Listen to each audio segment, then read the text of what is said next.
Ça va faire maintenant 20 ans que je travaille dans le secteur de la restauration et depuis maintenant 10 ans restauration commerciale au sein du groupe Flo. J'ai une étape qui m'a beaucoup marqué. J'ai vécu 6 années en Russie. J'ai connu en fait toute l'époque de la perestroïka de 92 à 98. Donc c'était dans le cadre du groupe Bongrain, groupe agroalimentaire qui détenait entre autres Potel et Chabot. Et c'était pour moi en tout cas une aventure exceptionnelle, difficile, mais où j'ai beaucoup appris.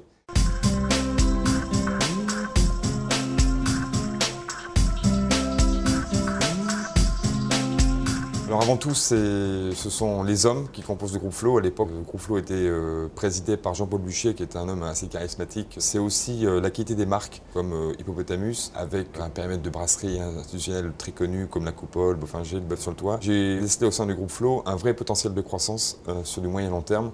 Et qui dit croissance, dit forcément opportunité personnelle.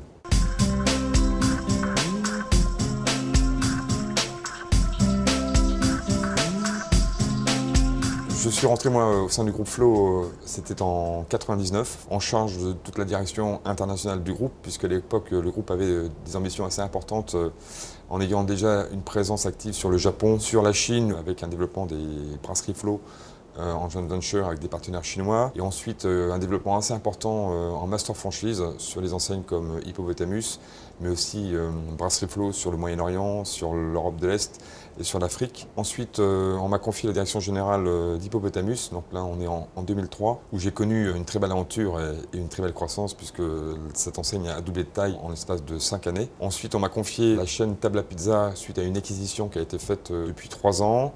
Et très récemment, donc, je viens de reprendre l'intégralité en fait, des chaînes et des concepts du groupe Flo, à savoir Maître Canter, Bistro Romain, Table à Pizza et Hippopotamus. C'est à peu près 300 millions d'euros de chiffre d'affaires et 5000 collaborateurs.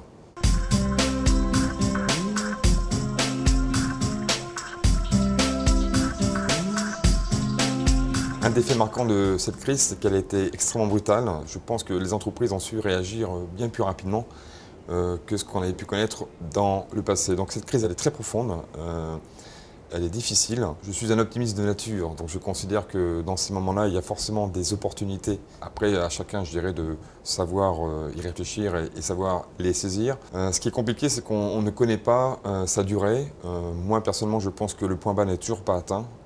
J'espère que le point bas sera atteint d'ici l'été, avec peut-être un plateau sur la fin 2009. Aujourd'hui, on n'a aucun indicateur qui laisse penser que la situation pourrait s'améliorer à très court terme. On a connu au sein du groupe Flo 26 trimestres de croissance ininterrompue depuis 2003. On a été les premiers touchés, je pense qu'on sera les premiers à en sortir. Après, c'est à nous, je dirais, d'engager les décisions qu'il faut. Qui dit opportunité, dit aussi remise en cause, réactivité, adaptation et un travail de fond sur chacun de nos modèles économiques. Plus les marques sont fortes, mieux elles résistent.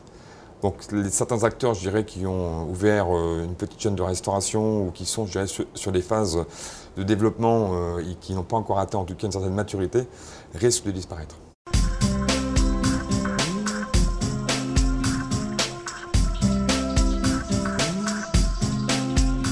Je crois qu'il faut faire preuve de beaucoup de réactivité. Les consommateurs changent, évoluent dans leurs habitudes de consommation, évoluent dans leurs critères d'achat. C'est un métier d'offre, donc on a déployé et mis en place bon nombre d'offres commerciales et marketing agressives. La notion d'accessibilité prix, par exemple, est un point et un critère d'achat qui aujourd'hui est fondamental, mais ça passe aussi par la remise à plat et la remise en cause de nos différents modèles économiques, entre autres avec toute cette notion, je dirais, de flexibilité du temps de travail. Et aujourd'hui, on est vraiment en train de muter, on est vraiment en train de faire évoluer nos modèles économiques avec l'optimisation du temps partiel, avec l'optimisation des emplois étudiants. C'est aussi des moments où, en termes managériels, il faut surcommuniquer. Moi, je suis convaincu que c'est dans ces moments-là où les gens doutent, où les gens ont peur, il faut dire clairement les choses, où les gens ont besoin d'avoir un cap qui est clairement défini. Donc c'est la réassurance, c'est injecter de la confiance, c'est faire partager aux équipes les objectifs qu'on s'est définis, c'est leur faire partager aussi les enjeux. Et ça passe entre autres par beaucoup de communication et de proximité. Et ce qui est intéressant, c'est que le jour où la croissance repartira, et elle repartira, je pense qu'on en sortira beaucoup plus fort, avec des niveaux de rentabilité beaucoup plus élevés.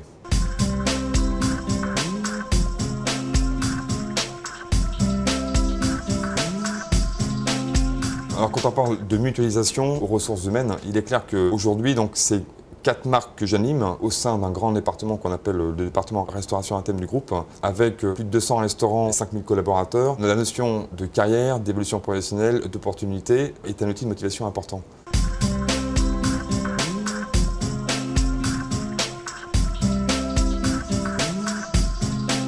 J'ai un management qui a toujours été très participatif, c'est-à-dire que j'essaye toujours de donner de la paternité dans mes décisions à mes proches collaborateurs. Un management aussi où j'ai beaucoup de proximité personnelle avec mes équipes, beaucoup de simplicité.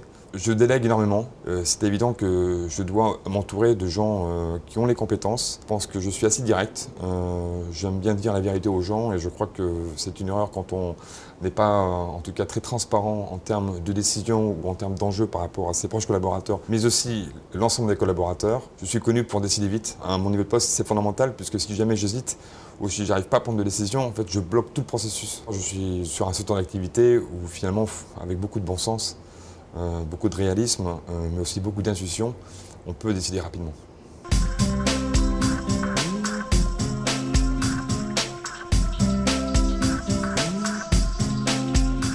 Le premier, c'est de conserver, de renforcer et d'amplifier notre leadership en France, puisque nous sommes leaders de la restauration commerciale. Les chaînes de restauration, toutes enseignes confondues, ont un vrai potentiel de croissance à long terme en France. Donc le challenge là, c'est de renforcer nos marques dans le paysage français. C'est aussi de faire émerger des nouveaux acteurs comme Table à Pizza, qui aujourd'hui est un petit acteur sur le segment pizza, mais auquel moi je crois beaucoup. Et le but, c'est d'en faire une des grandes enseignes, en tout cas, du segment pizza dans les prochaines années. C'est de développer une chaîne de petites brasseries de province avec Taverne de Maître Canter. C'est de continuer évidemment à travailler et optimiser la marque phare du groupe qui est Hippopotamus en créant une sous-marque Hippogrill qui est un modèle réduit, un modèle qui correspond aussi aux évolutions des consommateurs avec un service tout en comptoir, un service rapide, mais on retrouve en tout cas le côté urbain, sympathique et convivial d'Hippopotamus avec surtout une vraie réassurance sur la qualité de la viande. Donc beaucoup de projets, beaucoup d'ambition, beaucoup de challenges, mais c'est ce qui m'anime.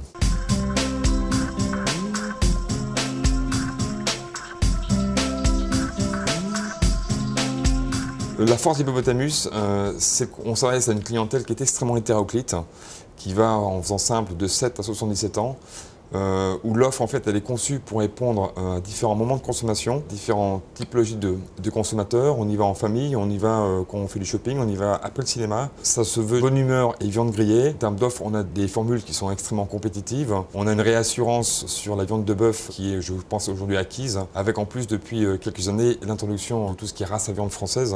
Donc un vrai produit différenciant sur le segment viande, sur le segment grill. Une enseigne qui, je crois, a bien suggéré en tout cas le virage qu'on a su rénover, relancer grâce à un travail qui a été fait sur la partie architecturale, décoration, mais aussi offre. C'est une enseigne qui aujourd'hui va bien malgré la crise. C'est une enseigne que moi, à titre personnel, j'aime beaucoup puisque c'est elle qui m'a fait aussi réussir au sein du groupe Flow. Mais je crois que c'est une enseigne qui en a encore beaucoup sous le pied et qui est fort sympathique.